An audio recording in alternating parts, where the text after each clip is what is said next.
فرض کیجئے تاریخ کی کتابوں میں درج کوئی ایسا ولن ہو جسے صدیوں تک ایک بہت بڑی تقسیم اور تباہی کا ذمہ دار ٹھہرایا گیا ہو، اور پھر اچانک پتہ چلے کہ وہ انسان کبھی اس دنیا میں موجود ہی نہیں تھا۔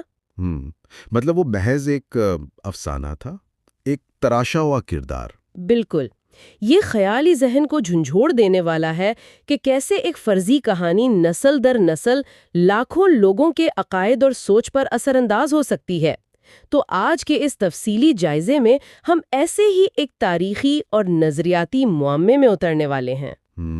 اور ہمارے سامنے جو بنیادی ماخذ موجود ہے وہ ایک انتہائی تہلکہ خیز اور بصیرت افروز کتاب ہے جس کا نام ہے تصوف اور تشیع کا فرق۔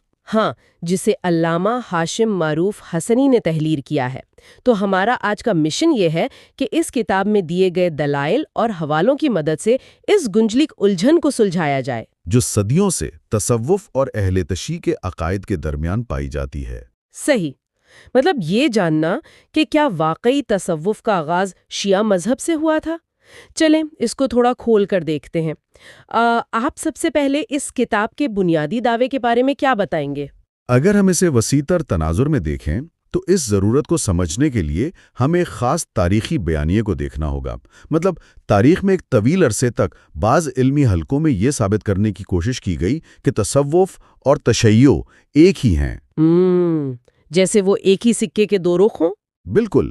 اس کتاب میں مصنف نے بغداد یونیورسٹی کے ڈاکٹر کامل مصطفیٰ شیبی جیسے محققین کا حوالہ دیا ہے۔ ان کا دعویٰ تھا کہ تصوف دراصل شیعت ہی کے بطن سے نکلا ہے۔ اچھا؟ ہاں، لیکن علامہ ہاشم معروف حسنی نے اپنی اس کتاب میں مضبوط دلائل سے اس دعوے کی تردید کی ہے۔ انہوں نے ثابت کیا ہے کہ یہ دعویٰ بالکل بے بنیاد ہے۔ ایک منٹ رکیے، میں یہاں تھوڑا سا حیران ہوں۔ اگر یہ دونوں ایک نہیں ہے تو پھر ان میں بنیادی فرق کیا ہے؟ بظاہر تو دونوں روحانیت کی بات کرتے ہیں۔ یہی تو ظاہری مماثلت ہے جس سے غلط فہمی جنم لیتی ہے۔ کتاب بتاتی ہے کہ دوسری صدی ہجری میں تصوف کے ظہور کے بعد سے ہی ائمہ اہل بیت نے اس کی سخت مخالفت کی تھی۔ واہ، کیا واقعی اتنی پرانی مخالفت ہے؟ بالکل۔ مصنف نے امام جعفر صادق علیہ السلام کا قول نقل کیا ہے کہ صوفیہ ان کے دشمن ہیں اور ان کا طریقہ ائمہ کے طریقے کے بالکل برعکس ہے۔ یہاں آ کر بات واقعی بہت دلچسپ ہو جاتی ہے۔ لیکن یہ تو پرانے وقتوں کی بات ہے نا، موجودہ دور کے حوالے سے علماء کرام کی کیا آراء ہیں؟ آج کے دور میں بھی صورتحال مختلف نہیں ہے۔ کتاب کے مطابق جدید دور کے ممتاز علماء جیسے آیت اللہ صافی گلپائے گانی اور آیت اللہ مکارم شیرازی نے اس پر سخت موقف اپنایا ہے۔ اچھا، مطلب آج بھی وہ مخالفت قائم ہے؟ ہاں، انہوں نے صوفیوں کی محفل میں شرکت کرنے کو، ان کے ذکر کو اور حتیٰ کہ مجالس اعضاء میں ان کے مالی تعاون کو بھی بدعت اور حرام قرار دیا ہے۔ حرام قرار دیا ہے؟ یہ تو بہت سخت موقف ہے۔ لیکن آخر تصوف کے وہ کون سے مخصوص اعمال ہیں جن پر اتنی سخت تنقید کی گئی؟ محض ذکر کے طریقے تو نہیں ہوں گے؟ دراصل سب سے بڑا مسئلہ رہبانیت کا تھا۔ صوفیہ نے پھٹے پرانے کپڑے پہننے، غاروں میں بیٹھنے اور گانا بجانے یعنی غنا و موسیقی کا راستہ اپنایا۔ دنیاوی ذمہ داریوں سے فرار اختیار کر لیا۔ بالکل۔ جبکہ اسلام اور تشیع انسانی جسم اور روح دونوں کے حقوق ادا کرنے، ظالموں کا ڈٹ کر مقابلہ کرنے اور دنیا میں رہ کر معاشرے کی اصلاح پر زور دیتے ہیں۔ تو پھر تصوف میں وہ کون سے فلسفے تھے جو ٹکرا رہے تھے؟ میں نے سنا ہے یونانی اثرات بھی تھے۔ ہاں، تصوف میں یونانی فلسفے، ہندو مت اور بدھ مت کے اثرات شامل ہو گئے تھے، جیسے حلول اور وحدت الوجود کے نظریات۔ یہ چیزیں خالص اسلامی عقائد سے بالکل متصادم تھیں۔ صحیح۔ تو اس سب کا آخر مطلب کیا ہے؟ اگر تشیع تصوف کا منبع نہیں ہے تو پھر تشیع بذات خود کب اور کیسے شروع ہوا؟ یہاں جو بات سب سے زیادہ حیران کن ہے وہ یہ ہے کہ تشیع کی بنیاد کہیں بعد میں نہیں بلکہ خود رسول اکرم کی زندگی میں ہی پڑ چکی تھی۔ اچھا، مطلب یہ کوئی بعد کی پیداوار نہیں ہے؟ بالکل نہیں۔ رسول خدا نے بارہا حضرت علی کی فضیلت اور ولایت کا اعلان کیا۔ جیسے غدیر خم کا واقعہ لے لیں۔ ہاں، وہ تو ایک بہت مستند اور تاریخی موقع تھا۔ ایگزیکٹلی۔ اور کتاب میں ایک حدیث کا بھی تفصیلی حوالہ ہے جہاں رسول اللہ نے فرمایا کہ اے علی، تم اور تمہارے شیعہ قیامت کے دن کامیاب ہوں گے۔ تو اس کا مطلب ہے لفظ شیعہ اور یہ پہچان پہلے سے موجود تھی۔ تو پھر وہ کون سا واقعہ تھا جس نے اس سیاسی خلیج کو جنم دیا؟ کتاب کے مطابق حضرت محمد کی وفات کے بعد ثقیفہ بنی ساعدہ میں جو کچھ ہوا اس نے مسلمانوں کو سیاسی اور نظریاتی طور پر تقسیم کر دیا۔ خلافت کی بحث نے؟ ہاں، انصار اور مہاجرین کے درمیان خلافت کی بحث چھڑ گئی، لیکن حضرت علی کے حامی جن میں سلمان فارسی، ابو ذر غفاری اور عمار بن یاسر جیسے جلیل القدر صحابہ تھے، وہ حضرت علی کو ہی حقدار سمجھتے تھے۔ یہ تو بالکل ایسا ہی ہے جیسے کسی بڑی تنظیم کے بانی کے جانے کے بعد قیادت کے لیے دو مختلف گروپس اپنے اپنے دلائل لے آئیں۔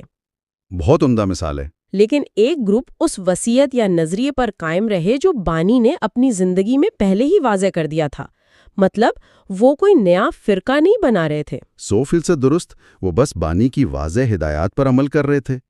تشیع کوئی بعد میں بننے والا سیاسی گروہ نہیں تھا۔ اچھا، یہاں تک تو بات سمجھ میں آتی ہے، لیکن اب مجھے اس پراسرار کردار کے بارے میں بتائیں جس پر پوری شیعہ تاریخ کا الزام تھوپا جاتا ہے، عبداللہ بن سبا۔ یہ اس بحث کا سب سے تہلکہ خیز حصہ ہے۔ مخالفین صدیوں سے یہ الزام لگاتے آئے ہیں کہ تشیع اور حضرت عثمان کے خلاف بغاوت دراصل اسی یہودی النسل شخص کی سازش تھی۔ مطلب ایک اکیلا شخص آیا اور اس نے پوری اسلامی دنیا میں بغاوت کروا دی؟ یہ تو کسی فلمی ویلن کی کہانی لگتی ہے۔ بالکل، اور علامہ ہاشم معروف حسنی نے ڈاکٹر طٰہٰ حسین اور ڈاکٹر علی الوردی جیسے نامور محققین کے حوالے سے ثابت کیا ہے کہ یہ کردار محض ایک تاریخی افسانہ ہے، یہ انسان حقیقت میں تھا ہی نہیں۔ یہ تو واقعی حیران کن ہے۔ اگر وہ تھا ہی نہیں تو یہ کہانی گھڑی کس نے تھی؟ کتاب بتاتی ہے کہ یہ فرضی کہانی دوسری صدی ہجری کے نصف آخر میں سیف بن عمر تمیمی نامی ایک شخص نے گھڑی تھی۔ اچھا، سیف بن عمر، تو کیا اس کا کوئی خاص مقصد تھا؟ دراصل مستشرقین اور مخالف مورخین نے جان بوجھ کر اس جھوٹ کو پھیلایا۔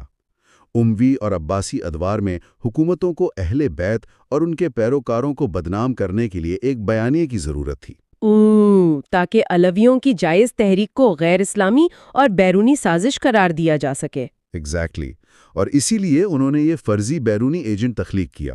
اس سے مجھے کتاب کا وہ حصہ بھی یاد آ رہا ہے جو حضرت عمار بن یاسر کے بارے میں تھا۔ انہوں نے عمار بن یاسر کو بھی اس افسانے سے جوڑنے کی کوشش کی تھی۔ ہاں، یہ ایک انتہائی اہم نکتہ ہے۔ حضرت عمار بن یاسر ایک جلیل القدر صحابی تھے جو حضرت عثمان کے ناقدین میں سے تھے۔ اب ان کی مخالفت کو کمزور کرنے کے لیے انہیں بھی اس فرضی کردار ابن سبا کا اعلی کار بنا کر پیش کر دیا گیا۔ یہ تو بالکل آج کے دور کی ڈس انفارمیشن کیمپین یا فیک نیوز کی طرح لگ رہا ہے نا؟ بالکل، جہاں کسی جائز سیاسی یا نظریاتی تحریک کو دبانے کے لیے ایک فرضی بیرونی ایجنٹ گھڑ لیا جاتا ہے۔ اس سے ایک بہت اہم سوال جنم لیتا ہے کہ ہم آج تک اس فرضی کردار کی کہانیوں پر کیوں یقین کرتے آئے ہیں؟ اس کی وجہ یہ ہے کہ جب جھوٹ کو بڑی اور مستند سمجھی جانے والی تاریخ کی کتابوں کا حصہ بنا دیا جائے تو عام لوگ اس پر اندھا اعتماد کر لیتے ہیں۔ یہ واقعی لمحہ فکریہ ہے۔ اگر ہم آج کے اس گہرے مطالعے کا خلاصہ نکالیں تو واضح ہوتا ہے کہ تصوف اور تشیع تاریخی اور نظریاتی اعتبار سے دو بالکل مختلف راستے ہیں۔ ہاں، اور تشیع کا آغاز رسول خدا کے دور میں ہی ہو چکا تھا۔ بالکل، اور تصوف بعد کی صدیوں میں ابھرنے والا ایک مختلف نظریہ ہے۔ مزید یہ کہ عبداللہ بن سبا کا قصہ صرف تاریخی حقائق کو مسخ کرنے کی ایک سوچی سمجھی کوشش تھی۔ اسی لیے ان تاریخی حقائق کو جاننا آج کے دور میں بہت ضروری ہے تاکہ ہم معلومات کے اس سیلاب میں سچ اور جھوٹ کی تمیز کر سکیں اور تاریخی حوالوں کو پرکھنے کی عادت ڈالیں۔ ہاں، ذرا سوچئے، اگر ایک فرضی کردار عبداللہ بن سبا صدیوں تک لاکھوں لوگوں کی تاریخ اور عقائد کے بارے میں سوچ کو اس قدر گہرائی سے متاثر کر سکتا ہے تو آج کے اس ڈیجیٹل دور میں جہاں روزانہ ہزاروں کہانیاں گھڑی جاتی ہیں، ہم جو کچھ پڑھتے اور سنتے ہیں اس میں سے کتنا فیصد حصہ اصل حقیقت ہے؟ یہ ایک بہت چپتا ہوا سوال ہے۔ اور کتنا محض کسی جدید سیف بن عمر کا تراشا ہوا افسانہ ہے؟ یہ ہم سب کے لیے ایک بہت اہم سوال ہے جس پر ضرور غور کرنا چاہیے۔